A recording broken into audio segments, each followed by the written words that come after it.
ಆಗ್ತದೆ ಸರ್. ಹೋಗ್ಲೇಬೇಕು, ಖಾಲಿ ಮಾಡ್ಕೊಂಡು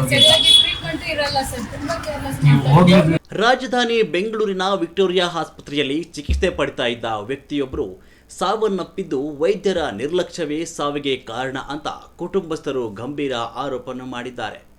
ಮೃತ ವ್ಯಕ್ತಿಯನ್ನು ಸನ್ನವಾಸ್ ಅಂತ ಗುರುತಿಸಲಾಗಿದೆ. ಗುಪ್ತಾಂಗ ಭಾಗದಲ್ಲಿದ್ದ ಸಣ್ಣ ಗೆಡ್ಡೆಗೆ ವಿಕ್ಟೋರಿಯಾ ಆಸ್ಪತ್ರೆಯಲ್ಲಿ ಶಸ್ತ್ರಚಿಕಿತ್ಸೆ ನಡೆಸಲಾಗಿತ್ತು. ಆದರೆ ಆಪರೇಷನ್ ಬಳಿಕ ಆರೋಗ್ಯ ಸಮಸ್ಯೆ ಮತ್ತಷ್ಟು ಹೆಚ್ಚಾಗಿದೆ ಅಂತ ಕುಟುಂಬಸ್ಥರು ದೂರಿದ್ದಾರೆ. ಹಲವು ಬಾರಿ ಚಿಕಿತ್ಸೆ ಹಾಗೂ ಶಸ್ತ್ರಚಿಕಿತ್ಸೆ ಮಾಡಿದ್ರೂ ಯಾವುದೇ ಸುಧಾರಣೆ ಕಂಡು ಬಂದಿಲ್ಲ. ಅಲ್ಲದೆ ಶಸ್ತ್ರಚಿಕಿತ್ಸೆಯ ಬಳಿಕ ಸರಿಯಾಗಿ ಸ್ಟಿಚ್ ಹಾಕದೆ ನಿರ್ಲಕ್ಷ್ಯ ವಹಿಸಲಾಗಿದೆ ಅಂತ ಆರೋಪಿಸಲಾಗಿದೆ. ಆಸ್ಪತ್ರೆಯ ನಿರ್ಲಕ್ಷ್ಯದಿಂದ ಸನ್ನವಾಸ್ ತೀವ್ರ ನೋವು ಅನುಭವಿಸಿ ನರಳುತ್ತಿದ್ದರು. ಹಲವಾರು ದಿನಗಳ ಕಾಲ ಆಸ್ಪತ್ರೆ ಹೊರಗಡೆ ಸಂಕಷ್ಟ ಅನುಭವಿಸಿದ ಬಳಿಕ ಮನೆಗೆ ಕಳಿಸಲಾಗಿದೆ ಅಂತ ಆರೋಪವೂ ಕೂಡ ಕೇಳಿಬಂದಿದೆ. ಬಳಿಕ ಮನೆಯಲ್ಲಿ ರಕ್ತಸ್ರಾವದಿಂದ ನರಳಿ ಸನ್ನವಾಸ್ ಸಾವನ್ನಪ್ಪಿದ್ದಾರೆ ಅಂತ ಕುಟುಂಬಸ್ಥರು ತಿಳಿಸಿದ್ದಾರೆ. ಮೃತರಿಗೆ ಪತ್ನಿ ಹಾಗೂ 4 ಜನ ಮಕ್ಕಳು ಇದ್ದಾರೆ.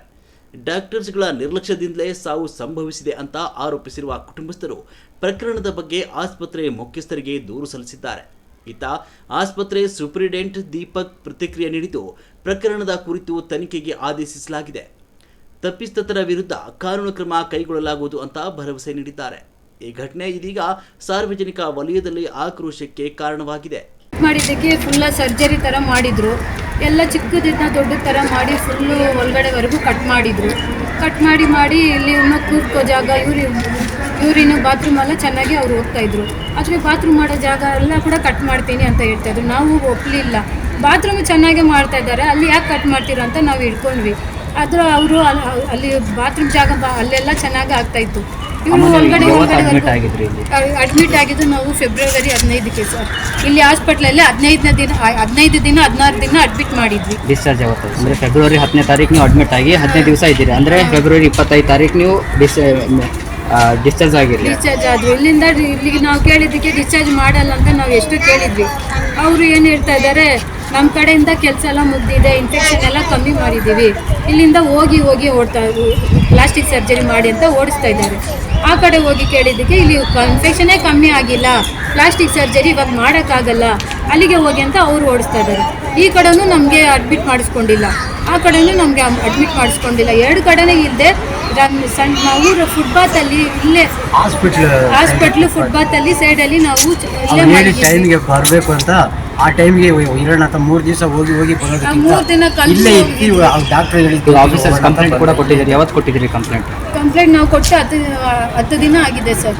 ಏನಂತ ಲೆಟ್ರ್ ಬರ್ಕೊಡು ಅಂತ ಹೇಳಿದ್ರು. ಲೆಟ್ರ್ ಬರ್ಕೊಟ್ವಿ, ಫೋನ್ ಮಾಡ್ತೀವಿ ಅಂದರು. ಇದುವರೆಗೂ 10 ದಿನ ಆಯಿತು, ನಮಗೊಂದು ಫೋನ್ ಮಾಡಿಲ್ಲ, ಯಾವ ರೆಸ್ಪಾನ್ಸ್ ಇಲ್ಲ.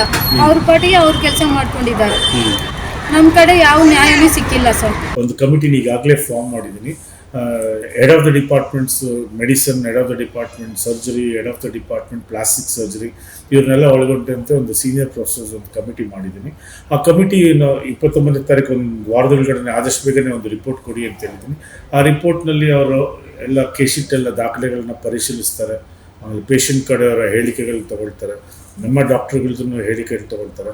ಅದು ನೋಟ್ ಅವರು ಒಂದು ನಿರ್ಧಾರ ಬಂದ ಮೇಲೆ ಅದರಲ್ಲಿ ವೈದ್ಯಕೀಯ ನಿರ್ಲಕ್ಷ್ಯತೆ ಇದೆಯಾ ಇಲ್ವಾ, ಆಸ್ಪತ್ರೆ ತಪ್ಪಿದೆಯಾ, ಡಾಕ್ಟರ್ ತಪ್ಪಿದೆಯಾ, ಇಲ್ಲ ಫೋರ್ನಿಯಸ್ ಗ್ಯಾಂಗ್ರೀನ್ ಅಂತ ಮಾರಣಾಂತಿಕವಾದ ಇನ್ಫೆಕ್ಷನ್ನಿಂದನೇ ಅನ್ಫಾರ್ಚುನೇಟ್ ಆಗಿ ಆ ಪೇಷಂಟ್ ಮರಣ ಹೊಂದಿದ್ದಾರೆ ಅಂತ ಒಂದು ನಿರ್ಧಾರಕ್ಕೆ ಬರ್ಬೋದು. ಅಲ್ಲಿವರೆಗೂ ನಾನು ಏನೇ ಅದ್ರ ಬಗ್ಗೆ ಹೇಳೋದು ಒಂಥರ ತುಂಬ ಪ್ರಿಲಿಮಿನರಿ ಅಂತ ಅನಿಸುತ್ತೆ.